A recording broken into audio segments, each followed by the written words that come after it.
how could doing drama or being in that process of doing drama help someone to do maths or science or something like that? Yeah, how could it do it? Because I think that fundamentally in this kind of form of drama is about inquiry. It's about asking questions. It's about looking for evidence. It's about being reasonable. It's about sorting through things procedurally. It's about resilience. It's about sort of saying, well, could I reframe this problem and see it in another way? And all those things, of course, have applications across the curriculum.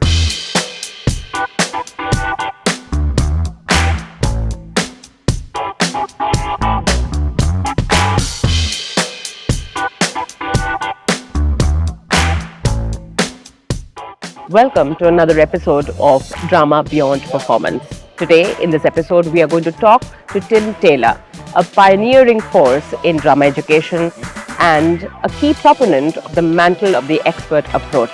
His books, A Beginner's Guide to Mantle of the Expert and Try This, have delved deep into marrying curriculum goals and creative learning and creative inquiry to foster deep learning in children.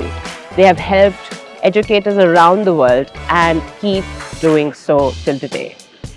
Today we're going to talk to him about his journey, what inspired him to write these exceptional books, and the transformative impact of Mantle of the Expert in the way we teach and learn. Hello, today I am with Tim Taylor, who's an expert in drama and education and has written many books, and this is something that I always wanted to hold in my hand. I do have an e-version of this book, Tim, and Tim's work in drama as pedagogy has really helped us look at drama beyond performance, and today we're going to talk about how to look at drama as a tool for learning and teaching, and look beyond just performance. So, Tim, you have been working. You started as a teacher. Right. What brought you to bring drama into classroom? What was the idea behind bringing drama into classroom? Right. So yeah, you're right. So I started off as a classroom teacher. I was working in an infant school, which is children from the age of 4 to 7. And I didn't know anything about drama. In fact, my experience of drama at school was almost entirely negative. So I hadn't really thought about using drama at all. But what I found was that I met somebody called Luke Abbott, who was a student of Dorothy Heathcote's. And what I found was that drama gave added quality to my work as a teacher. So I was a teacher who found drama rather than the drama teacher who used it as their normal way of working. And the thing that I discovered that drama gave me that nothing else did was this facility to create imaginary worlds. So the curriculum, what I was searching for as a teacher was ways of making the curriculum and learning meaningful to children.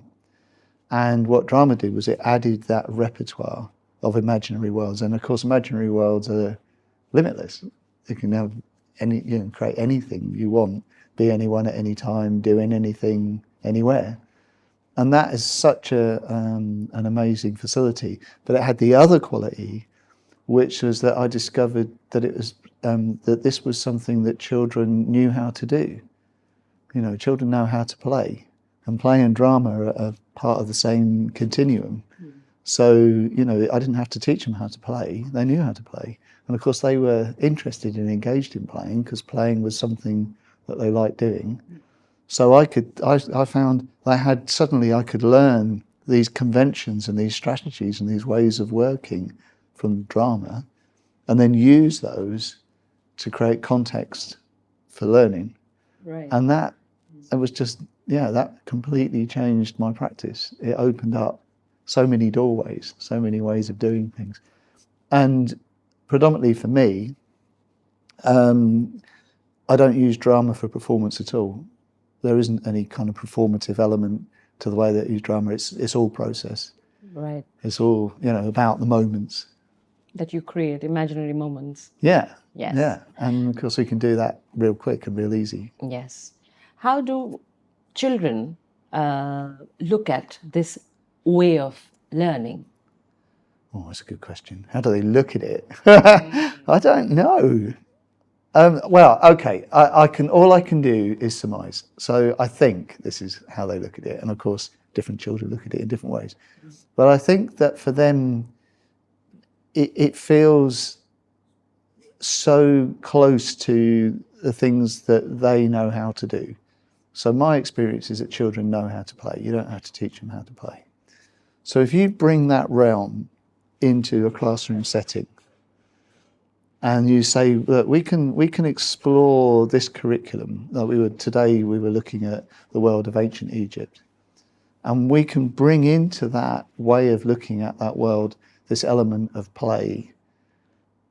And through the use of dramatic conventions, we can formalize it and we can analyze it and reflect on it and ask about these people's lives and what were important to them. That makes that kind of learning both meaningful, but also really engaging, like interesting, because it brings it alive.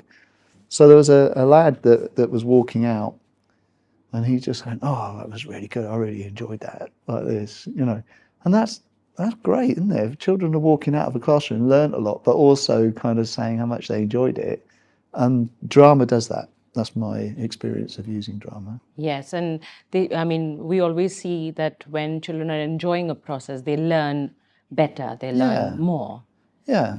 Well, we all do, don't we? Yeah, we all do. I mean, if you want to learn something, you learn it much better if you're engaged in it. Absolutely. And if you're enjoying yourself, you want to do more of it. I don't think there needs to be much research on this. It's just kind of just ask yourself, don't you? Yes, but this whole idea of education is so formal and very serious in nature that the moment you bring in something like drama, it tends to, for the people who don't know about drama, for them it becomes a little frivolous, or maybe they feel that, oh, drama is going to spoil the decorum or the discipline of the subject. How would you like to tell a teacher or a parent who is a little apprehensive about using drama just because of the form of it? It's so playful. Right. So I think this is entirely legitimate concern. The way that I think about it is that if you're working on something like a piece of writing or a drawing or anything else that requires a process of development, you don't go from not having anything, no ideas or any way of doing it, for it to being perfect in one go. That isn't how anything ever gets developed of any value. It takes time, and there's a process to it. So if I'm not a great artist, in fact I'm not a very good artist at all, but if I wanted to create a piece of art and I was serious about it, then I would have to go through a process. It would probably involve a sketch, some ideas, and I'd probably rub a few things out and change it, and I might start again and develop it. So I do know more about writing, and I know that's exactly how, if you want to write a piece of quality work, it takes time. You don't just write it perfectly straight off. Now that process of writing and drawing is messy, but it's not messy in the same way as drama is, because I'm not moving around, I'm not working with other people, and the noise level doesn't go up. It's kind of contained. Now that kind of learning is legitimate in classrooms. We like that kind of learning because the children are being good. They're behaving well. They're sitting at their desks. They're not getting up and moving around, and they're not making much noise. And we like that, right? As adults, we like that. Yes. So we value it. We give it a value. And then what we then do is we formalize that. So we create classrooms that encourage that kind of behavior, and we've got discipline systems that, discourage the other kinds of behavior. This, I think, is a major mistake. I think it disadvantages children in lots of ways. One way it disadvantages them is that I think that the inactive form, going to Bruno, and the ability to be able to create meaning through our bodies and interact with each other, and eventually to create pieces of drama, are very serious ways of human beings interacting with the world and making meaning. You know, they're not frivolous, they're not silly. But in order to get to a point of where, you know, if you wanted to get to a piece of performance, I'm not interested in performance exactly, but if you wanted to get towards a piece of work that had quality, like the work that we got to that point this afternoon in a short amount of time. In order to get there, you have to go through a process, and that process will be messy. It'll involve, you know, rewrites and changes of ideas, and unlike a writing or drawing though, that will involve getting up and moving around and talking. So if we were going to create a piece of drama between the two of us, we'd have to move around, we'd have to try things out, we'd have to, because we're using our bodies. So if we want children, and this is, I think, the other dimension of it, which is really important, if we want children to learn how to be sociable, learn how to share ideas, learn how to be able to interact with each other in a positive way, in an effective way, excuse me, we need to give them the opportunity. And we need to give them the opportunity for that will look a bit messy. It'll involve, you know, a certain rise in noise level. People will be moving around and talking to each other, because that is the process.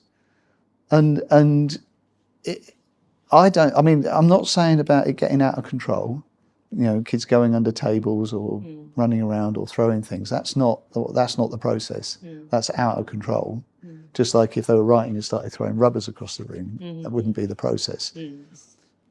But I do believe, and through long experience of this, I know it to be true, that if you're patient and you believe in the process, what you'll end up with is much deeper levels of understanding in a way that you don't get through drawing and writing and the other means, because it's human. You know, we're learning about ancient Egypt, which is what we were doing this afternoon. Well, you can learn about the facts and the dates and the people, and you can learn about the costumes and the gods and all those things. You can learn all that, I don't know. But what about what it is to be a human in that place at that time? And what are the sorts of things that human beings have done throughout history is a whole other question. And then to enact it, to feel yourself as someone at that time being involved in that world, yes, and it's a different experience. It is. And when it is a body experience or a lived experience, it stays with you, it stays in your body, and it does not leave you. I mean, the dramas that we would do, I mean, at home we would play. You know, we sisters would play, historical dramas. But they stayed with us because we looked at it through our bodies, and not just, you know, reading and mugging things up, rote learning. However, the way things are shifting in education, it's all about assessments and then, you know, formative or summative, and the whole reason for learning goes amiss. You know, what learning does when you're learning as a child, how it impacts you when you're an adult. It's a big thing that we don't look at all. I mean, we learn when we are a child to crack exams or maybe pass some tests, but the impact of education that, you know, stays with the child till she becomes an adult and leads her life is humongous, which we kind of look away from. So in your experience, are there any examples that you've seen as a teacher where you introduce drama in a child's life in a classroom, and she's grown into an adult?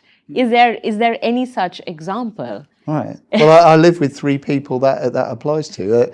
My three children, who are now all in their 20s, and two of them have left university and one is at university now. They still talk about things, because I taught them in a school that was using Mantle the Expert. They still talk about things that they did at primary school. They still remember things that they did at primary school. But more importantly, that is really important, and I don't want to downplay the importance of that. But the kinds of learning you're talking about are formative. They're the kinds of things that form you as a human being. So we've got summative assessments, you know, and those are important, and passing exams important, and they all got their exams and all went on to university. Great, fine. But the kinds of people they are, the way that they deal with the world and with people in the world and with each other, the way that they are ethical and moral human beings, who frame the world in ways that are positive and encouraging. Many of those things were formed through this process. The kinds of things that you know about drama, dealing with difficult people, having problems to solve, the kinds of tension that are involved in drama, and a drama, process drama, gives you the opportunity to practice those things, to rehearse them, to be in difficult situations, and to be able to step out of them and reflect and talk about them. And that ability to be reasonable and reflective, to deal with difficult people, to find ways of resolving things, and also seeing things from other people's points of view. To have the imagination to be able to sort of say, well, I'm not going to take that person's behaviour on face value. I'm going to ask myself, well, why are they like that? What's happened to them? Why are they reacting in the way they are? Is something I think that comes very much through drama and the reflection on the drama. And I don't think you get it through a more didactic teaching process that really is focused on passing exams. Because I think passing exams is a different kind of skill. It does different things. One last thing I'll say about that. I remember my youngest daughter, Etty, and we were driving through town on the day that she finished her exams. So her exams when she was 16, they take about 6 weeks. They're doing 10 a week. They're just constantly doing these papers. And she finished her last exam, and we were driving through town, and she said, Dad, I think I'm never going to remember any of that. She said, I just learned it and did the exams, and she worked hard. But I think it just bounced off her. Do you know what I mean? It just didn't matter to her, which is really sad, isn't it? Yes, it is. It is. But also, it was her way of coping. She understood that it was, it's just a process that you go through a series of doors just to get through it. And that's unfortunately what we've done to our children in schools. Yes. Have you seen children in your classroom become better learners in other academic subjects after engaging in drama? Oh, yeah, definitely. Yeah. So, again, this is all anecdotal, isn't it? Yes. I'm a teacher. I've been teaching 30 years. Yes. And, the kinds of things that I'm doing, I believe are effective. And the kinds of...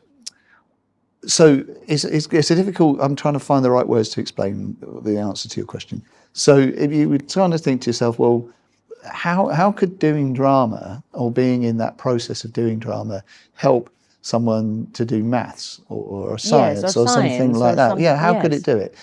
Because I think that fundamentally in this kind of form of drama is about inquiry. It's about asking questions. It's about looking for evidence. It's about being reasonable. It's about sorting through things procedurally.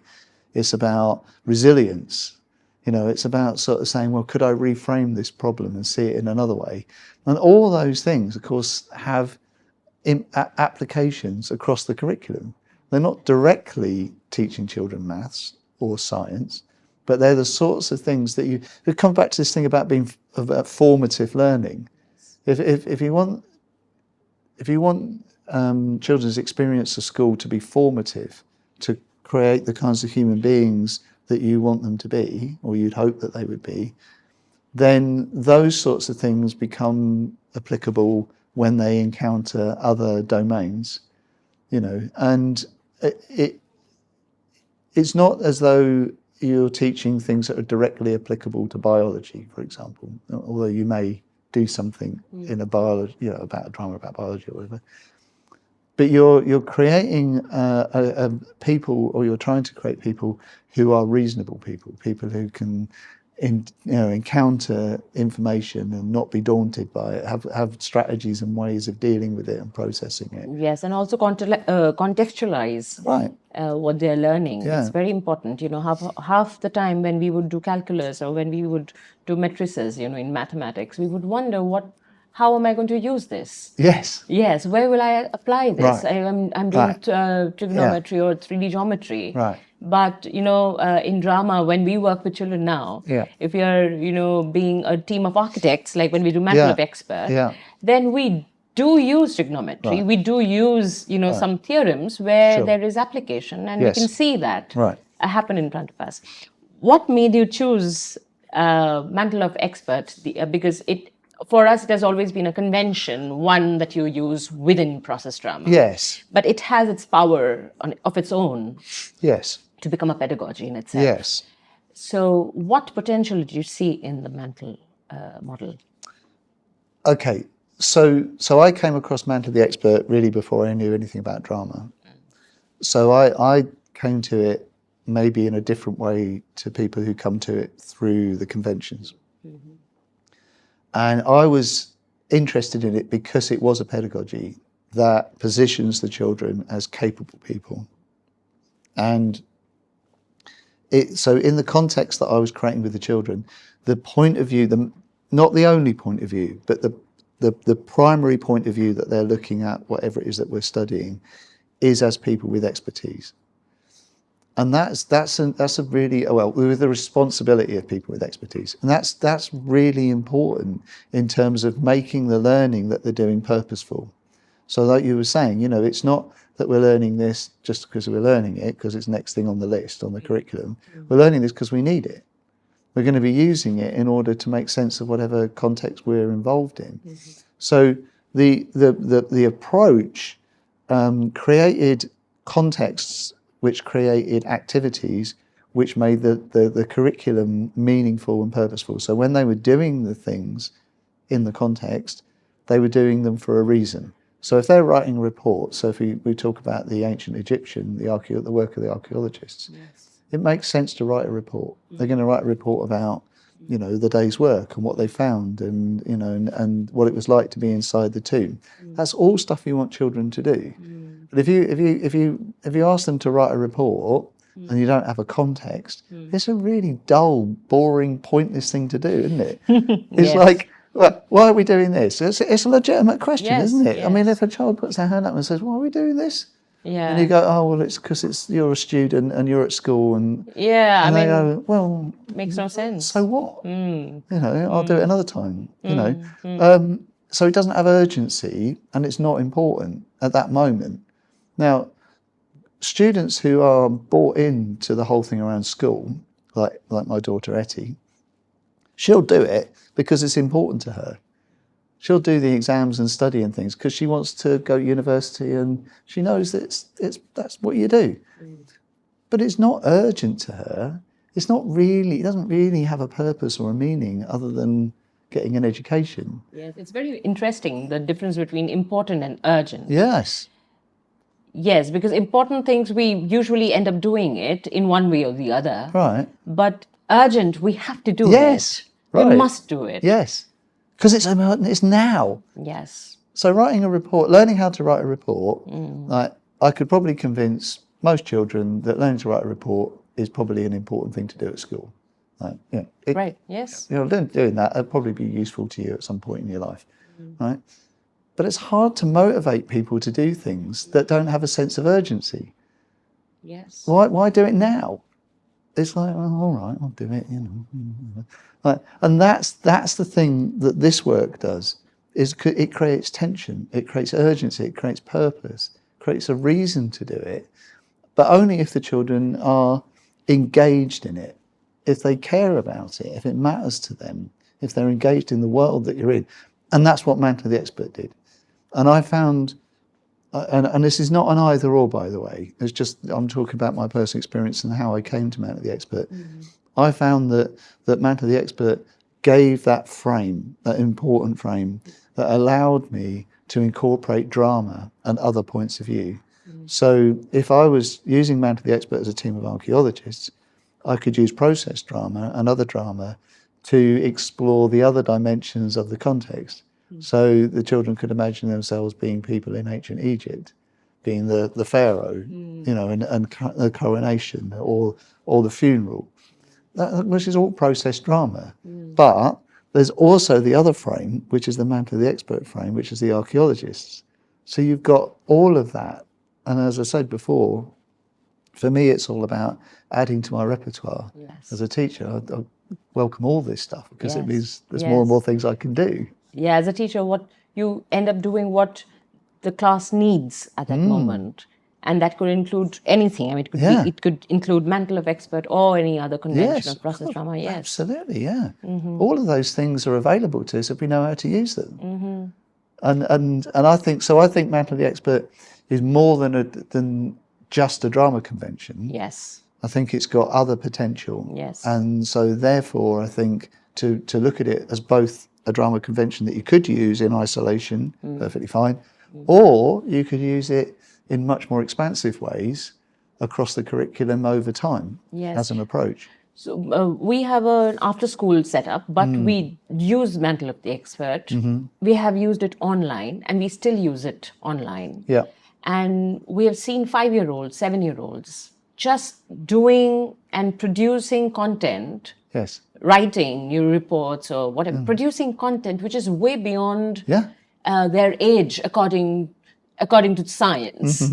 You know, we have 7-year-olds writing huge, letters, formal letters to the forest department or any government departments. We have 6-year-olds, making menus for dinner at a restaurant. So we see that children are able to tap onto potential quicker, faster when they are doing Mantle, because they are able to do a lot of things which adults unfortunately think they can't. Yes. But we see them do it. Yes. I want to hear if you have experienced, again, anecdotal again, of children who feel disempowered by the grueling, thing, everyday, routine of the school. Right. How does a disempowered child get empowered by drama? Because I have seen it. I have seen children getting to know new things about themselves through drama, and they feel empowered. Sure. So, anything that you would like to share? Well, yeah, because it's to do with the power and positioning dynamic of a classroom, which is altered by something like Mantle of the Expert. So it comes back to this urgent, important thing again. So if they're writing a letter, for example, and you're practicing writing a letter, and why are we doing that? Well, because I'm asking you to do it, because I'm the teacher and you're the students, and that's what it says on the curriculum today. So if I'm an imaginative teacher, I might create a context, or we might use a story, or write a letter from, I don't know, Rapunzel or something, writing to her mother and explaining why she, we could do that, right? So that would be fine, but it wouldn't be urgent. It wouldn't be something that the children, they might be interested in it, engaged, and I could write something, but why? What's the point of it? It doesn't have any point. Whereas if you put it within a context, and the thing I think that you're experiencing is that the children know the importance of it inside their fiction, and they care about that fictional world. So the reason that the quality is much better, I think, is because they're putting everything into it. They're raising themselves up in the same way as you do if you care about something. We do. Yes. If you want to write something and you care about who's going to read it, you do your best work. Yes. Right? Most of the time, though, we don't do our best work, especially if we're writing to people, like I'm writing to the council to complain about the state of the roads again. Goodness me, there's potholes. You don't spend hours thinking about all the words and getting the same, because you just don't, it's just a letter of complaint. Whereas if you do care, then you will do your best. And it's the context, not the teacher, that requires it. You might do your best because you like the teacher. You might, or if you like Etty, you've got your eye on a bigger prize. Okay, fair enough. But for most of us, we don't do our best unless we really care about what we're doing. And drama makes you care. Oh yeah. About. Yeah. Well, it can do. If they get engaged in it, and that's a big part of the process of engaging children in these imaginary worlds, is that you work on developing that concern and that engagement with it. That's a big part of the way that you plan these things. But I mean, it's the same thing with any imaginary thing. Like I'm sure you've had experiences of reading a book, and you just keep changing because you want to know what happens to the characters. Yes. Well, that's because the author has created a book that has engaged your imagination, and you care. So that's the same thing. It's you have to set it up in such the same way in order to draw the children in. Right. One last thing is the importance of training yourself as a teacher, as a drama teacher, before we embark into something like this, like teaching Mantle the Expert, or using drama as education or pedagogy. Right. The importance of a teacher's training. If you could just throw some light on that. Well, I think that you have to think about it as professional development rather than teacher training. Teacher training is a part of it, an important part that sets you on the road. But teaching is a practice. It's something that you do, and if you're interested in it, gets engagement again and concerned about it, then you'll always be looking for ways to improve. It's not, there isn't a sense that you can train teachers in order to come out after a year or even 3 years being the best they're ever going to be.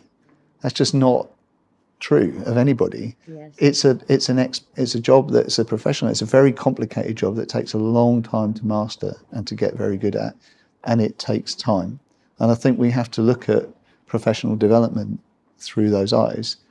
So if again, it comes back to this thing about you're going to invest yourself in this work, in the work of being a teacher, is that you're always looking for ways to improve if it matters to you. Yes. And there's all this world, Dorothy Heathcote's amazing legacy, that is amazingly useful. I'm amazed every time I do things, and I'm still, after 30 years, going, gosh, she was clever. That's really clever. That idea is really clever. And as a teacher, I want to know those things, and I'm learning things now that I didn't know last year or 10 years ago. Yes. And I remember seeing, the first time I saw Dorothy Heathcote, and she was running a workshop, and she was still talking about things that she was learning.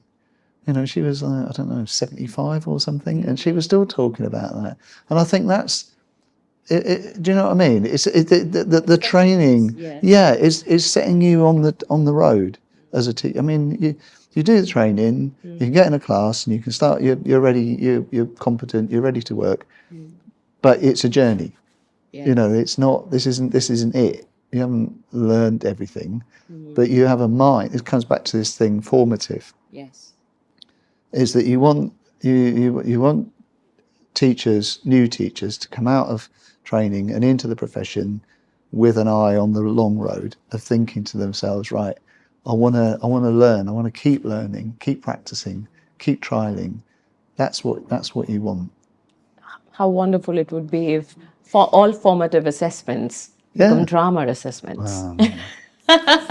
Well, I think certainly some of them should. Yes, they should. Absolutely. It comes back to the thing that we were discussing earlier, is that I think we really are missing an important dimension of learning in our schools, because what happens is that children from about the age of 5, 6, 7, depends which country you're in, they don't learn through drama anymore. They stop learning through and play. Yes. They stop that, and it becomes formal.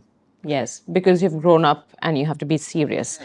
It is always like that. And now you get serious with your studying. Okay, don't stop drama. So a lot of children, parents kind of pull their children out of drama, classes, or the drama, after school sessions, programs, because the children have grown up. Yeah. But I see there are many teenagers who come to us, and not because they want to do drama, but because they want to be more confident about themselves. Yes. And drama, and process drama, we just do simple process drama, not playing on stage or anything. It really, really empowers them, really helps them. So it works across the age. I think we look at drama and play only for a certain age, which is something that we need to come out It's of. completely wrong. We've done this to ourselves, and it's wrong. It doesn't make any sense when you think about it. There's this whole world, whole realm that is very valuable to the way that people learn, and we don't use it in schools very much. It ends up being in the drama department or an after-school club, or not at all. Not at all, yes. And it's such a. I think it doesn't make any sense really. Really, when you think about it, when you stand back from it and you think about why we're doing this, and I think it comes back to that thing that you said earlier, is that it's messy and it involves a certain amount of risk. That's why we don't like it. We want everything to be controlled and children to be well behaved. And Yeah, but then again, we also want our children to take risks when they grow well, up. then we're surprised when they don't. Yeah. It's like, you never. When have they had the chance to practice taking risks? When have they had the chance to practice what to do in dangerous circumstances or situations that they don't understand, or dealing with difficult people? How much have we done in school with that? Hardly any.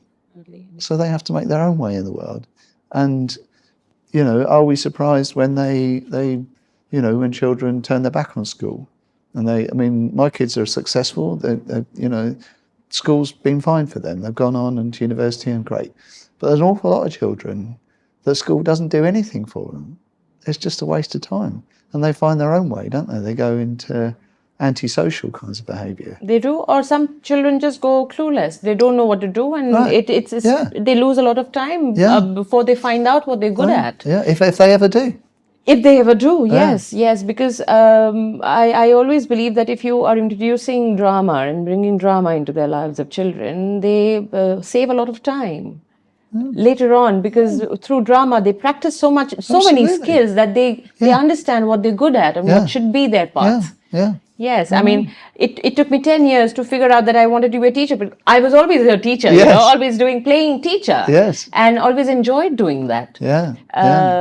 But it was all play. So play is not studying. It's not, I know that. Why is that? That's the divide, the great divide. That doesn't make any sense. No, it doesn't. Because play is study. Play is study. Play is learning. It's part of the way that human beings have forever learn how to make meaning and make sense of the world around them. And what we are doing in this conference is play. We are playing. Of course, that's right. And learning. It's great. One more thing I'd say that drama does brilliantly is that it gives us the opportunity to stare at people. Now, this might seem like a strange thing to say, but how often do you get the chance to stare at another person and talk about their body language, the way they look? Now, we're nodding and smiling and looking at each other and making eye contact because we've learnt that. Now, we probably learnt that through all kinds of processes over time.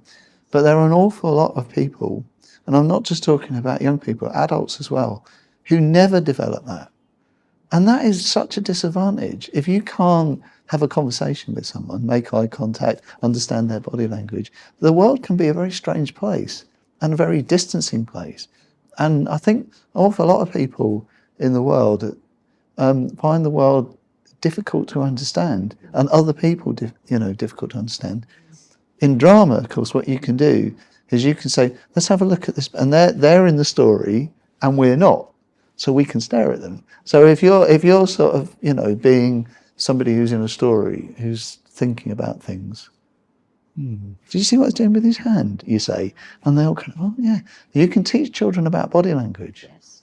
Now, what do you make about his face? What's he doing with his face? Can you see what that? And they go, oh, no, he's thinking. How do you know he's thinking? Well, because he sort of furrowed it. Do you see what I mean? And I find that as one of the major advantages of using drama, that I don't find, there's nothing else that does that. Because you can't do it. Yeah. In real life, you can't just sort of go, did you see what she did? Because people do that. They can stop doing it. Because they go, well, I don't want to be stared at. I don't want people talking about me. Yes. But how else do you learn it? Well, you learn it through trial and error. And that's a very inefficient way of learning things. And also, for lots of people, they never get it. Thank you so much, Tim, for Thank you. talking Thank to you. us. Oh, And it's yeah, very I enjoyed important it. that we have these conversations Yeah, absolutely. around drama, because drama has always been in our part of the world. The moment you say drama, Yeah. you're acting, you're talking performance, you're talking, Right. learning how to act. But the power and the potential that drama has in the classroom and in pedagogical space and in general, learning and teaching, it's so enjoyable for a teacher to introduce drama into classroom. It's wonderful. Yeah, and you like to be an actor. Yes, You don't yeah, have to be an I get to be an actor all the time when I'm teaching drama. So Yeah. yes, Yeah. and many children also get inspired by Oh, this yeah. kind of. Two Absolutely. of our students want to become drama teachers now. Great. You know Yeah. that because they have stayed with us for 7 years. Yeah, great. And I think that's a great achievement for us. It is. Yeah, no, fantastic. Yes. Yeah. But congratulations Thank you. on the new book Oh, that yes. you have written. Thank you very much. Yeah, along yeah. with Viv, and Yeah. I'm looking forward Yeah. to reading that. Yeah, yeah. And I hope you think enjoy I it. always feel that, as you rightly said, the continuous professional development is so important for teachers because it also keeps the children on a continuous development. Yes, we can always get better. can't Yes, we? they always get better. Yeah, yeah. Yeah, yeah. Thank you. Thank Thank you. you so Thank you a lot. much. Thank you. It was lovely having you. Thank you.